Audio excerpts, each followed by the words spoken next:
नमस्कार किसान भाइयों, मेरा नाम है संजय कुमार और आप सभी का स्वागत है हमारी एक और नई वीडियो में।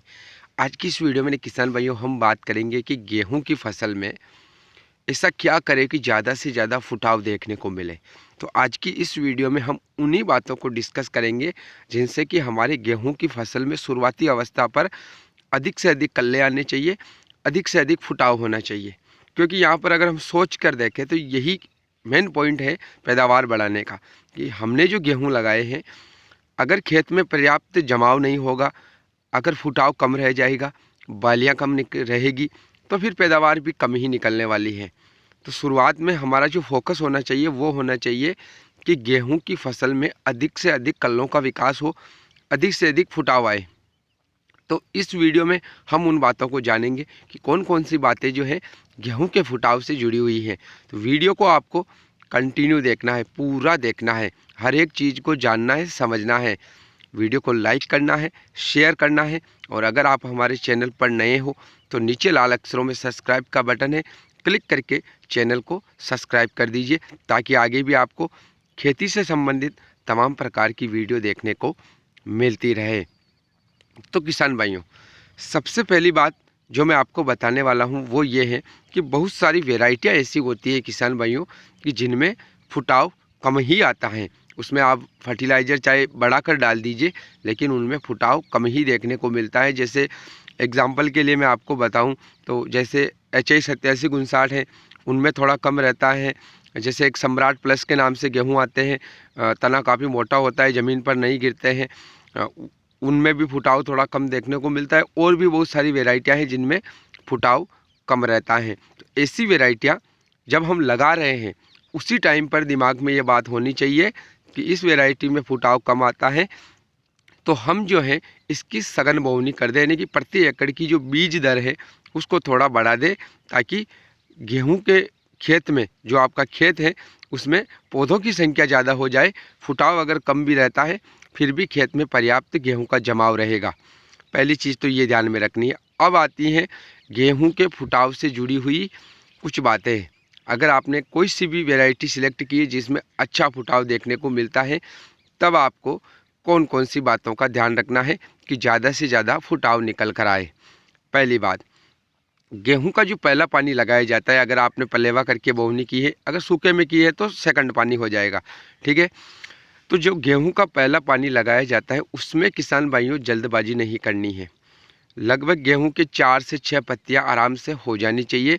एक तरीके से इसको गांव की भाषा में कहा जाता है कि शुरुआत में जो पौधा है वो अच्छे से खुल जाना चाहिए। अगर आपने पहला पानी लगाने में जल्दबाजी कर दी तो भी यहाँ पर गेहूं की फसल में फुटाव कम देखने को मिलता है। यहाँ पर शुरुआत में क्या करना पड़ता है कि 2-5 दिन आप ज़्यादा निकालिए तो पौधे में 6-7 पत्तियाँ भी हो जाएगी, पौधा थोड़ा फुटाव के लिए तैयार हो जाएगा। उसके बाद जब हम थोड़ा बहुत यूरिया डाल के पहला पानी लगाएंगे तो शुरुआत से ही उसमें कल्लों का विकास होना शुरू हो जाएगा। तो पहला पानी लगाने में जल्दबाजी नहीं करनी है, पहली बात ये रखनी है। दूसरी बात जो है वो गेहूं की बोवनी से जुड़ी हुई है।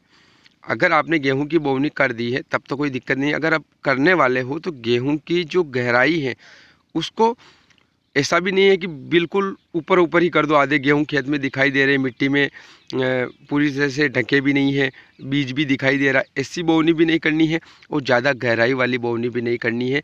2 से 3 सेंटीमीटर की मिट्टी की गहराई में आपको गेहूं की बोवनी कर देनी है। इसमें अत्यधिक गेहूं में फुटाव देखने को मिलता है। अगर आप बिल्कुल ऊपर की मिट्टी में कर दोगे, आधे बीज तो दिखाई दे रहे हैं, तो उन गेहूं में भी फुटाव कम देखने को मिलता है। तो इन बातों का ध्यान रखते हुए गेहूं की बोवनी आपको करनी है। 2 बातें हो जाएगी। तीसरी बात, गेहूं की फसल में बुआई के टाइम पर आप जो है NPK की पूरी मात्रा दे दें, यानी कि जो या तो 12-32-16 मिल जाता है तो वो लीजिए, या फिर आप जो है 18-46 प्लस DAP ले लीजिए। इसको भी आप जो है खेत में या तो गेहूं के साथ बोवनी कर सकते हो या खेत की जुताई के टाइम पर कैसे भी आप इसको मिला सकते हो। तो ये आपको देना है।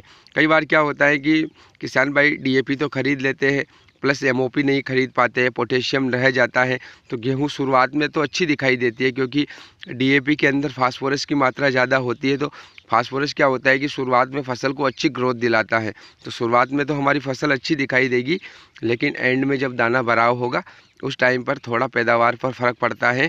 और अगर ये रेगुलर बेसिस पर होता है, हर साल अगर पोटेशियम जा रहा है, अगर नहीं जा रहा है खेत में, तो फिर धीरे धीरे पैदावार घटना शुरू हो जाती है।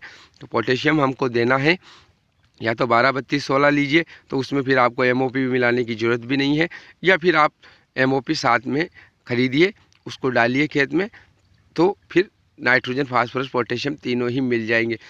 इसके अलावा कभी कभी फसल में पर्टिकुलर केसेस में जो जिंक सल्फेट वाला जो कॉम्बिनेशन आता है, इसकी कमी देखने को मिल जाती है। इसकी वजह से क्या होता है कि पत्तों पर दारियाँ आ जाती है और एकदम से फसल लाल कलर में, पत्ते पीले पड़ के रुक जाती है ग्रोथ। तो ऐसी स्थिति में या तो आप बुआई के टाइम पर ही जिंक सल्फेट का उपयोग कर लीजिए 5 से 6 किलो, या फिर आप जो है बाद में भी कर सकते हो, कोई दिक्कत नहीं है इसकी।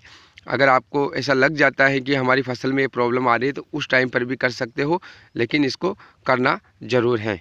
तो फिर से बात करते हैं कल्लों के बारे में। तो जो पॉइंट मैंने बताया अभी आपको, वो भी कल्लों से ही जुड़ा हुआ है, तो उसको भी ध्यान में रखते हुए फिर आता है पहला पानी।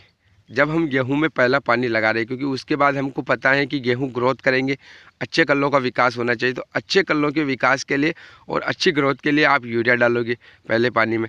तो जो यूरिया डाल रहे हो उसके साथ में आप कुछ खाद को मिक्स कर दीजिए, ठीक है ना। आप एक ही खाद लीजिए मेरे हिसाब से, और कुछ भी आप मिक्स मत कीजिए।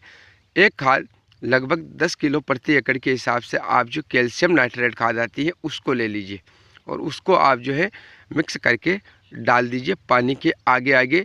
ज़्यादा दिन तक खेत में पड़ी नहीं रहनी चाहिए, मिलाकर भी पड़ी नहीं रहनी चाहिए, बेकार होती हैं और रिजल्ट कम मिलता है। जैसे जैसे ज़रूरत हो मिलाइए, खेत में छिड़काव कीजिए, पानी लगा दीजिए पीछे पीछे से।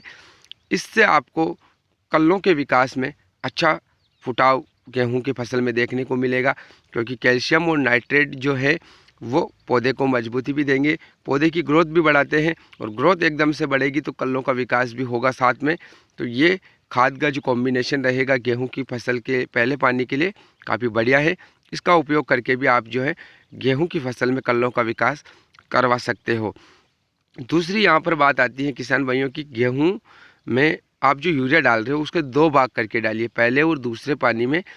पहले वाले पानी में जो भी यूरिया आप डाल रहे हो उसका 60 से 70% डाल दीजिए, और बाकी 20-30% जो भी यूरिया बचता है उसको सेकंड पानी में डाल दीजिए। इस तरीके से उपयोग करें, क्योंकि एकदम से अगर ज़्यादा नाइट्रोजन भी आप फसल को दोगे तो जो एक्स्ट्रा नाइट्रोजन है वो ख़राब हो जाएगी, पौधे को जितनी ज़रूरत है उतनी ही लेगा।